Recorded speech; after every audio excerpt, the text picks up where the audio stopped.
Hey there! Welcome back to Total Geek Live Baltimore Presents. I'm Baltimore, and today I'm going to bring you Blood Ties. But first, let me give you Marvel's description of it, since I have it handy right here. It started with a kidnapping. It led to a civil war. It drew in the Avengers, Earth's mightiest superheroes, protectors of humanity, and the X-Men, uncanny mutants sworn to preserve mutant kind.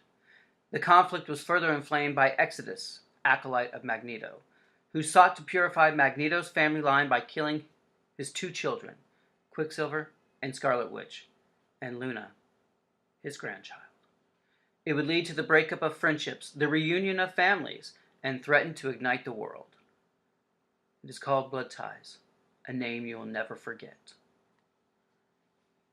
Blood Ties, Avengers and X-Men. And I love it. I love this series so much. It was fun. It was quick. It was only 5 parts. It was really kind of exciting because it kind of drew on the past. I mean, this was basically the 30th anniversary of X-Men and Avengers in 1993. And so it was Marvel's way to celebrate their, long-running titles. And it was a great 5-issue series, and it pulled together those elements because Scarlet Witch and Quicksilver were debuted in X-Men. They are mutants, Magneto's children, yet they changed their lives and became stalwart Avengers. They were part of Cap's kooky quartet, along with Hawkeye. And so it was really kind of interesting because at this point you had Scarlet Witch, who was a part of the Avengers West Coast.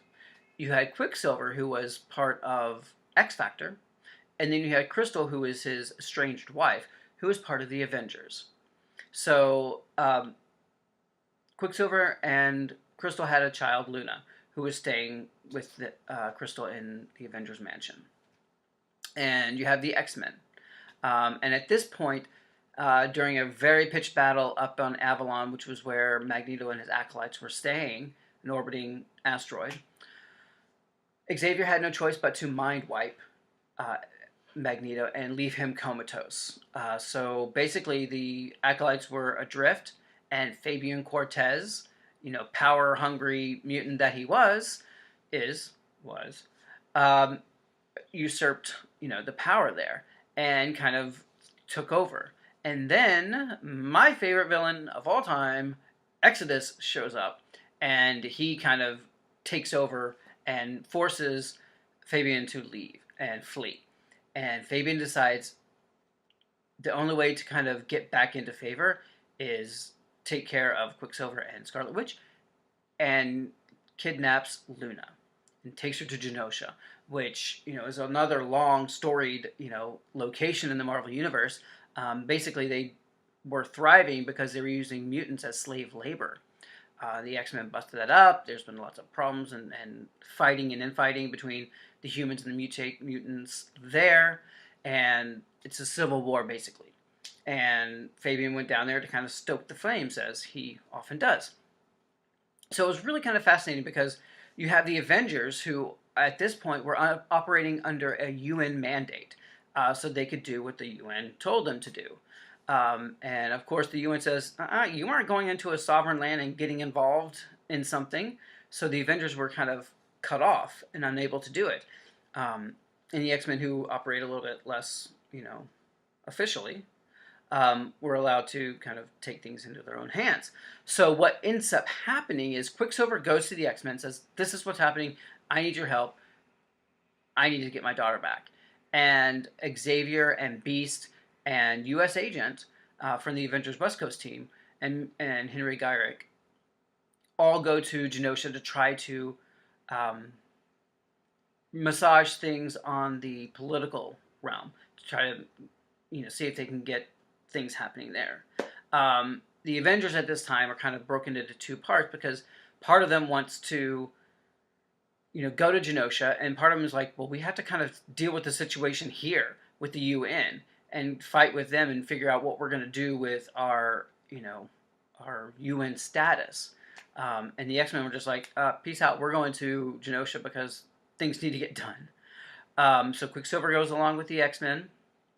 You have Cyclops, Jean, Angel, Iceman, Gambit, Rogue, Bishop, Quicksilver, and Revenge. And those X-Men go to Genosha to try and figure out what's happening and stop Fabian and Exodus from killing Luna, killing anybody else, and starting a huge war. In the Avengers world, you have Hawkeye, Black Widow, Spider-Woman, Hercules, Vision, and Giant Man. They go to the UN to plead their case to actually be able to go, even though some of the Avengers already went. They're trying to plead their case to say we need that kind of a little bit more leniency to act unilaterally when we have to. So that was a big kind of storyline going through there. And then the other Avengers, Black Knight, Captain America, War Machine, Cersei, Scarlet Witch, and Crystal, they go to Genosha clandestinely and meet up with the X-Men that are there, and Xavier and Beast, and U.S. Agent. So there's a lot of stuff going on in these 5 small issues. You have X-Men, Uncanny X-Men, Avengers, Avengers West Coast, and those are the titles that are affected by this.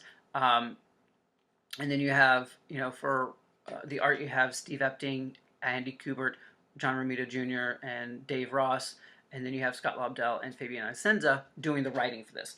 And, kudos to them because they crafted a really interesting, fun story to celebrate the 30 years and making it kind of integral and make sense for both factions, and it really propelled the storyline too. It took what came before and moved it forward and gave us something interesting. So I love that as well. And one of the things that was interesting at this point, Colossus had left the X-Men and joined Magneto and was one of his acolytes, and he was actually taking care of the comatose Magneto. He kind of just said, I wanted to get away from this. I'm going to go to space, into this asteroid with Magneto, and make sure that everything's okay. Because maybe I can, keep an eye on them and make sure they don't do too much damage. It was interesting point for Colossus at this moment.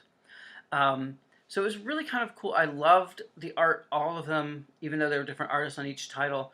I think it really did, really was well done.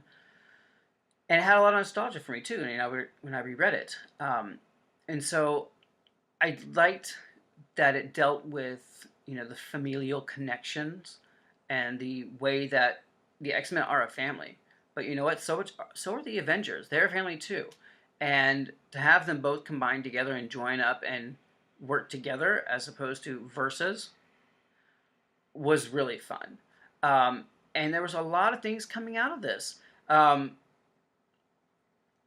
you have Exodus, a mutant of, unknown origin, but supreme power. I mean, he took on all the Avengers, all the X-Men, had a force field that was crushing Genosha, and was still taking control of the kid. I mean, he was, when they talk about people who are overpowered, yeah, okay, he's overpowered, but he was so cool. I loved Exodus. I thought it was so much fun and so interesting and so different from what we had seen before. So I thought that was a really cool. There was great moments between him and Black Knight. If you'll read the Black Knight's actual one-shot, it's really cool too. Him and Cersei. I mean, Cersei's an Eternal, and she has lots of power, and so the two of them going toe-to-toe, and him holding his own against an Eternal, is like, yeah, he's got the power to back this up. But I love that. I love that it was interesting and fascinating, and that there was consequence to this, because Genosha got pushed further and further, towards a state of ruin. You have the Avengers, who Black Widow and Hawkeye said, you know what? We're done with the UN. So they kind of went AWOL. They tore their UN charter up and decided we're going to do what we're doing because it's the right thing to do, not because we're allowed to go here or you tell us to go there. And it was a seismic change because they had been working under the UN charter for, I don't know, hundreds of issues. So this was like a big, big change. And it led to, the Avengers West Coast. I think there was one more issue before it closed and was no longer happening. They were folded back into the East Coast branch. And the Avengers West Coast are like, you can do that, but we're going to do what we're going to do. And they became Force Works. which didn't last very long, but I liked. I know. Don't kill me. So it was really kind of cool. You have a lot of these interactions that you never see before between the Avengers and the X-Men, so those kind of team-ups was really fun. And it was really kind of a fascinating celebration of the two titles. But let me know what you think about Blood Ties. Was it as awesome as I think it is? Let me know. Do you have your copy of the Blood Ties? If you don't, you should. Let me know. Sound off and below. Like, subscribe, and share. And as always, it's all geek to us, and I'll see you soon. Thanks a lot.